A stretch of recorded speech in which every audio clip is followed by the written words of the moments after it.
নমস্কার স্যার, আমি সকালবেলা আপনাকে ফোন করেছিলাম, আপনি আসতে বলেছিলেন আমাকে। আচ্ছা, কি ব্যাপার বলুন তো? অভিনয়ের ব্যাপারে স্যার। আমি ছবি নিয়ে এসেছি স্যার। আমার নাম হচ্ছে, আমার নাম সুরমা গুপ্ত। আচ্ছা, কাল রাতে ফোন করেছিলাম, আপনি আজ আসতে বলেছিলেন। আচ্ছা, বসুন বসুন বসুন বসুন।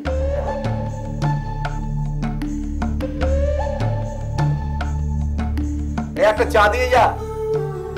চা খাবে তো?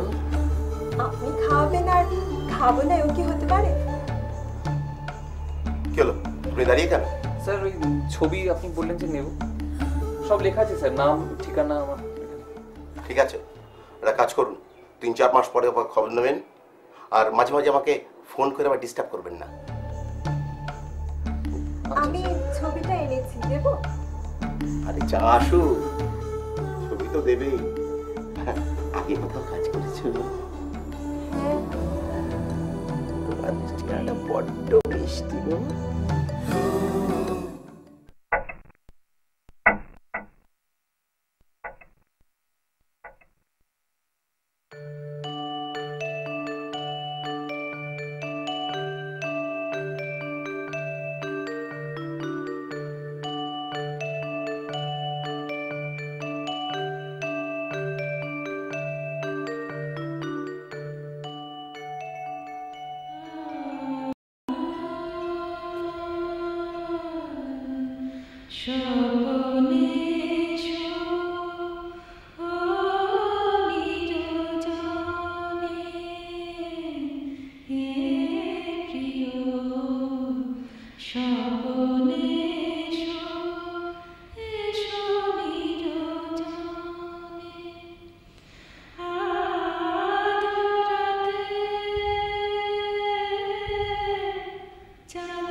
দাদা আসবো? আসুন, বসুন। দাদা আপনি আমার কাছে আসতে বলেছিলেন। আমি? হ্যাঁ। আসতে বলেছিলাম আজ? ও হ্যাঁ হ্যাঁ, মনে পড়েছে। কি ব্যাপার বলুন তো? ব্যাপার মানে দাদা ওই আমি আপনার অফিসে আগে এসে ছবি দিয়ে গেছিলাম। আচ্ছা, হিরো হবে এই তো? আরে লজ্জা পাওয়ার মতো কি আছে? তোমার কাছে হিরো হওয়ার মতো অনেক কিছু আছে, শুধু যদি একটা কাজ তুমি করে দিতে পারো। দাদা আমি কিন্তু সব করতে পারবো, মানে অভিনয়ের জন্য যা যা দরকার আমি সব করতে পারি। আমি ফাইটিং জানি, আমি নাচ জানি, আমি ঘোড়া চালাতে জানি, আমি ড্রাইভিং জানি, সব জানি দাদা। আরে না না না, ওসব না জানলেও চলবে, ও আমি সব তোমাকে শিখিয়ে পড়িয়ে নেব। তাহলে দাদা কি করতে হবে আমাকে? আর ও আর এমন কিছু না, তোমাকে হিরো করে আমি যে ছবিটা বানাবো, মানে যে তোমাকে পয়সা দেবে, প্রডিউসার, তাকে একটু খুশি করে দিলেই ব্যাস। আমি ঠিক বুঝতে পারলাম না দাদা, প্রডিউসারকে খুশি করে? বাবা, এই সামান্য ব্যাপারটা যদি বুঝতে না পারো তাহলে বড় হিরো হবে কি করে? দাদা আমি সত্যি বুঝতে পারছি না আপনি কি বলছেন। শোনো দাদা, বুঝতেই যখন পারছো না তাহলে খুলেই বলি। তোমাকে একটা সুন্দরী মেয়ে এনে প্রডিউসারকে উপহার হিসাবে দিতে হবে, ব্যাস, সিম্পল। তারপরে আমি যা বোঝার বুঝে নেব। বুঝতে পেরেছি, আপনি একটা নোংরা পরিচালক। আপনার মতো না জানা পরিচালককে ওই স্টুডিওর গেটে দাঁড়িয়ে গুলি করে মারা উচিত, বুঝতে পেরেছেন?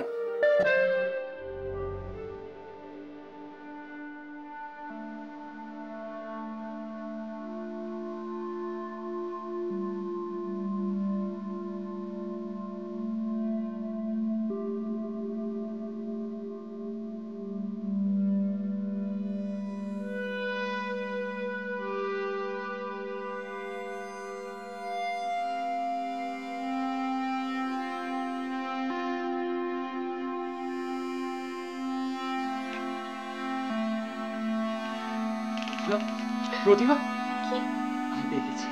আমি পেয়ে গেছি প্রতিভা। সৌমেনদার আগামী ছবির নায়ক আমি, একমাত্র নায়ক আমি, ভাবতে পারছো?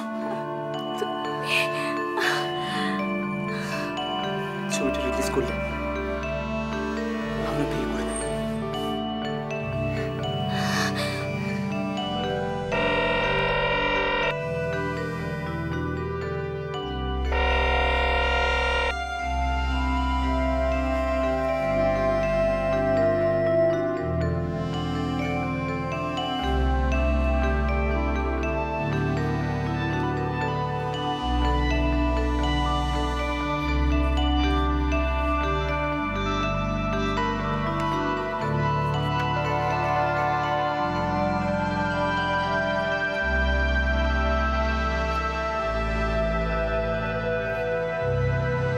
তোমার আজকে আজকে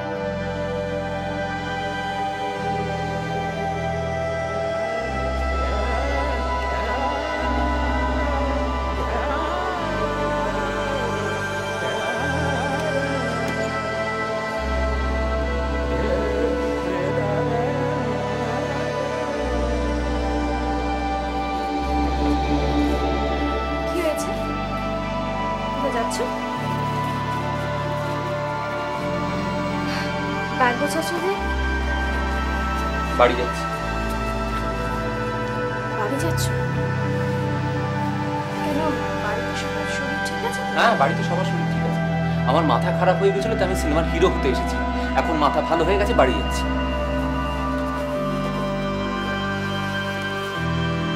আমাকে বলবে না কি হয়েছে?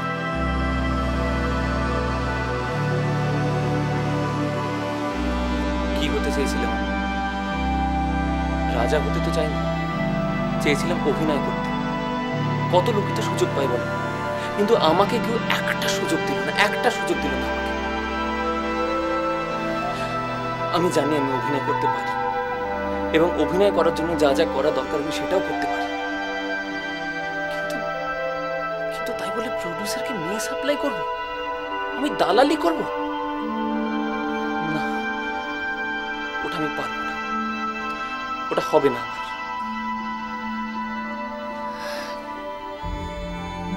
শুধুমাত্র এই একটা কথাতেই বলে দিলে আমি পারলাম না?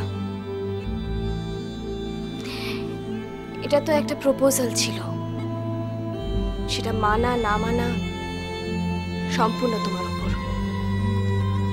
ওদের কথা না আজ পাবো না, ওদের কাছে পাবো, অন্য কেউ দেবে। শোনো, যে কোনো কাজই হোক না কেন, একজন মানুষের প্রথম যেটা দরকার সেটা হলো বিশ্বাস, নিজের উপর বিশ্বাস। যে কোনো পরিস্থিতিতে না ভেঙে পড়ার মানসিকতা, তাহলেই সে সফল হবে। তুমি তো নায়ক হতে চাও, তাই না? তুমি জানো নায়ক হতে গেলে কি হারে পরিশ্রম করতে হয়? সম্পূর্ণ নিজের দায়িত্বে একটা ছবি হিট করাতে হয়। নায়ক হতে গেলে তো তুমি মারা পড়ে যাবে। আমি পারবো না। যে পারে সে থাকবে। এই সিনেমা আমার জন্য নয় প্রতিভা, নয় আমার জন্য। আই এম সরি, আমি এতদিন তোমাকে অনেক জ্বালিয়েছি, আমি পারলাম না। আমি এখানে আর থাকবো না, আর এখানে না। তোমার চেহারা আছে, গুণ আছে, আমি জানি তুমি ঠিক লড়াই করতে পারবে। শুধু আমাদের এই লাইনে টিকে থাকতে হলে একটু ধৈর্য ধরতে হয়। এতদিন ধরে তো অনেক কষ্ট করলে, আর কয়েকটা দিন কষ্ট করো। আমার মন বলছে তুমি একদিন অনেক অনেক বড় মাপের শিল্পী হবে। দেখো, শুধু নিজের প্রতি বিশ্বাস হারিও না। তুমি তো কিছুই হারাওনি, আবার নতুন করে সবকিছু শুরু করতে পারো। ভালো পরিচালক, প্রযোজকদের সঙ্গে কথা বলো, দেখবে সব ঠিক হয়ে যাবে। আর তাছাড়া তোমার সঙ্গে তো আমি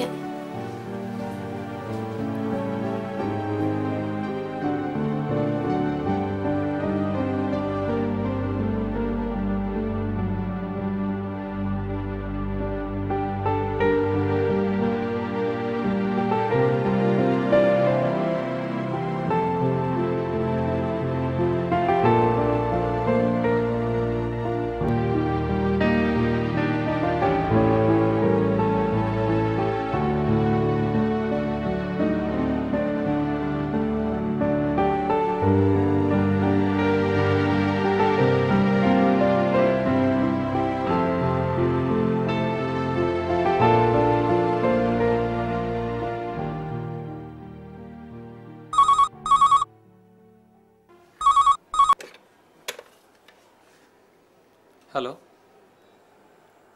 হ্যাঁ কথা বলছি। হ্যাঁ হ্যাঁ হ্যাঁ হ্যাঁ হ্যাঁ হ্যাঁ হ্যাঁ নিশ্চয়ই নিশ্চয়ই। কালকে 12টার মধ্যে স্টুডিওতে তো। হ্যাঁ আমি পৌঁছে যাব। হ্যাঁ ওকে ওকে ওকে। হ্যাঁ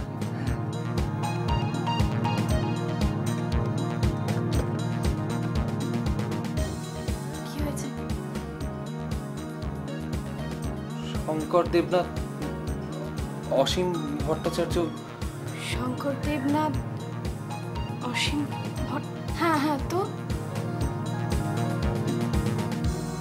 ওরা আমাকে হ্যাঁ কি কি ওদের ছবিতে আমি hero. Pratibha Pratibha, I have done it, I have done it. আমি বলেছিলাম না তুমি একদিন অনেক বড় জায়গায় যাবে, এবার একদিন আমাকে খাইয়ে দিও কেমন? আমি ভাবতে পারছি না, আমি জাস্ট ভাবতে পারছি না।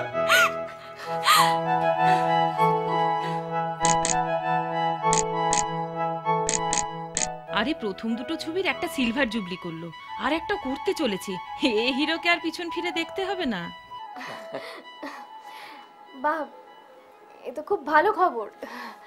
সত্যি আমি তো, কোথায় ফ্ল্যাট কিনেছো?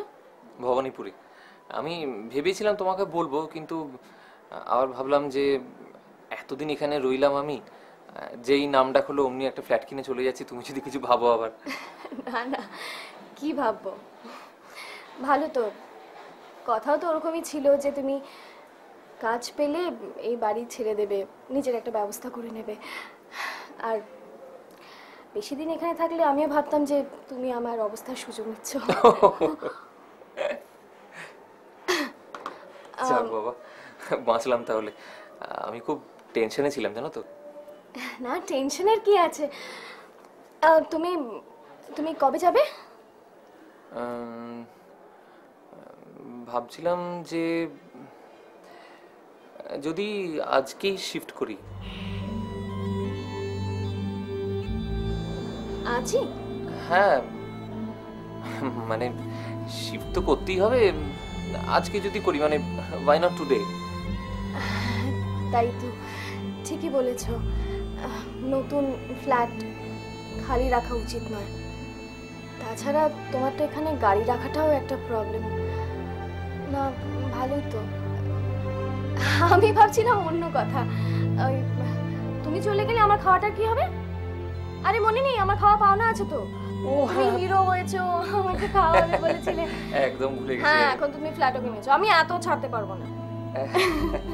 আচ্ছা, আমরা একটা কাজ করি না, আজকে চলো না আমরা দুজনে বাইরে খাই, সেলিব্রেশনও হবে, তারপরে তুমি চলে যেও, মানে তোমার কথা রাখাটাও হবে। আমি দেখছি, তুমি বসো, আমি দেখছি।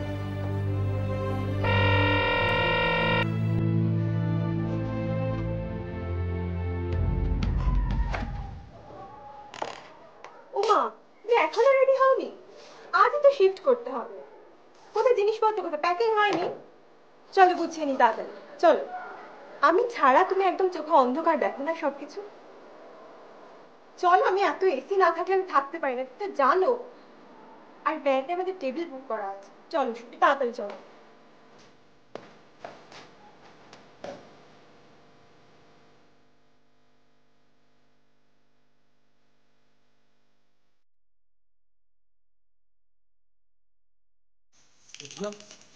প্রতিভা, আমি পেয়ে গেছি, আমি পেয়ে গেছি প্রতিভা। সৌমেনদের আগামী ছবি নায়ক আমি, একমাত্র নায়ক আমি, ভাবতে পারছো?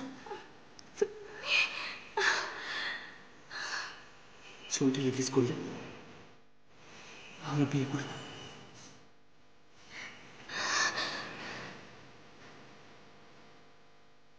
ওফ, এইরকম একটা ন্যাস্টি বাড়িতে তোমার মতন কোয়ালিটির মানুষ কি করে থাকতে পারে? মা গো, আমার তো দম বন্ধ হয়ে যাচ্ছে। কতক্ষণে যে ভবানীপুরে যাব, যেতে পারলে বাঁচি। উফ, বাপরে বাপ, আজ রাতে দারুণ মজা হবে বলো।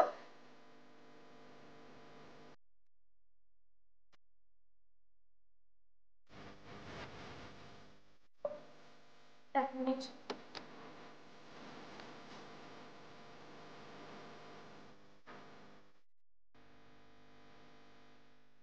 ওরে, কাপ সিরাপটা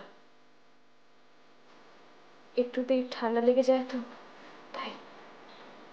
থ্যাঙ্কস। হুম, চলো।